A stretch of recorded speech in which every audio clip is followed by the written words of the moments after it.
Hi అండి, ఎలా ఉన్నారు అందరూ? ఏం చేస్తున్నారు? బాగున్నారా? నేనైతే చాలా బాగున్నానండి.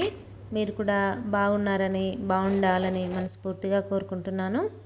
ఈరోజు మన ఛానల్లో ఆనియన్ పకోడీ క్రిస్పీగా చాలా టేస్టీగా ఎలా తయారు చేసుకోవాలో చూసేద్దాము.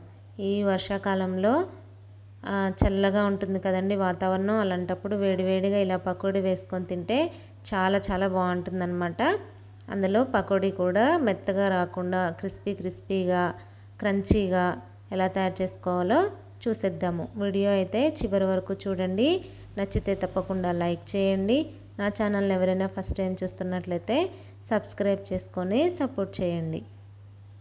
ఈ ఆనియన్ పకోడీ తయారు చేసుకోవడానికి కావాల్సిన పదార్థాలు: ముందుగా ఒక 4 ఉల్లిపాయలని అలా సన్నగా తరుక్కోవాలండి పొడవుగా. అలాగే 1 కప్పు శనగపిండి, 2 టేబుల్ స్పూన్ల బియ్యపిండి, ఒక 2 పచ్చిమిరపకాయలు సన్నగా తరుక్కోవాలి, కొద్దిగా కరివేపాకు, ఒక అర స్పూన్ కారము, ఉప్పు తగినంత, అర స్పూను ధనియాల పొడి కంపల్సరీగా వేసుకోవాలండి. దీనివల్ల చాలా మంచి టేస్ట్ వస్తుందన్నమాట పకోడీకి. ఇప్పుడు ముందుగా ఒక మిక్సింగ్ బౌల్ తీసుకొని దాంట్లో ఆనియన్స్ వేసేసుకొని అలా స్క్వీజ్ చేసుకోవాలండి. బాగా గట్టిగా పిసకాలన్నమాట. అలా చేయటం వల్ల ఉల్లిపాయల్లో ఉన్న నీరంతా బయటకు వస్తుంది చక్కగా. ఇప్పుడు దీంట్లో శనగపిండి యాడ్ చేసుకుందాము. శనగపిండి వేసుకున్నాక చక్కగా ఉల్లిపాయలంతటికీ పట్టేలాగా బాగా కలుపుకోవాలన్నమాట.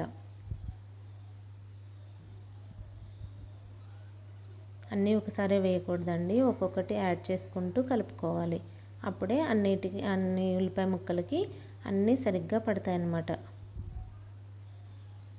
ఇప్పుడు బియ్యపిండి, పచ్చిమిరపకాయ ముక్కలు, కారము, ధనియాల పొడి, అలాగే కరివేపాకు, ఉప్పు తగినంత, రుచికి తగినంత వేసుకోండి. శనగపిండిలో కొంచెం ఎక్కువైనా కషం తినలేమండి. ఉప్పు చూసి వేసుకోండి.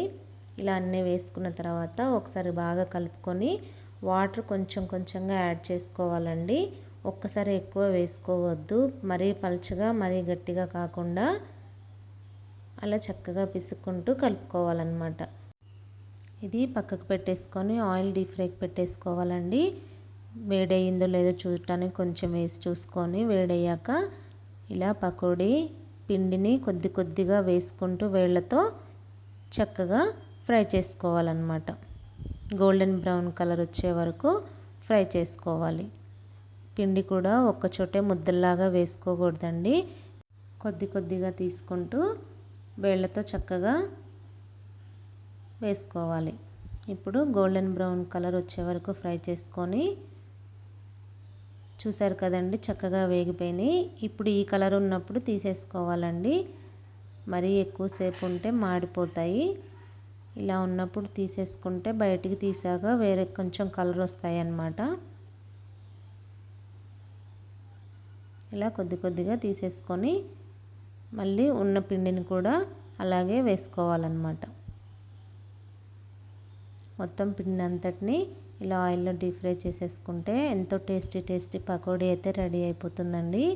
మీరు కూడా తప్పకుండా ట్రై చేయండి. వీడియో అయితే మీకు నచ్చిందని అనుకుంటున్నాను. ఈ వర్షాకాలంలో ఇలా పకోడీ చేసుకొని మీరు కూడా ఎంజాయ్ చేసేయండి. Thank you for watching. మళ్ళీ మంచి వీడియోతో మళ్ళీ కలుద్దాము. అంతవరకు బాయ్.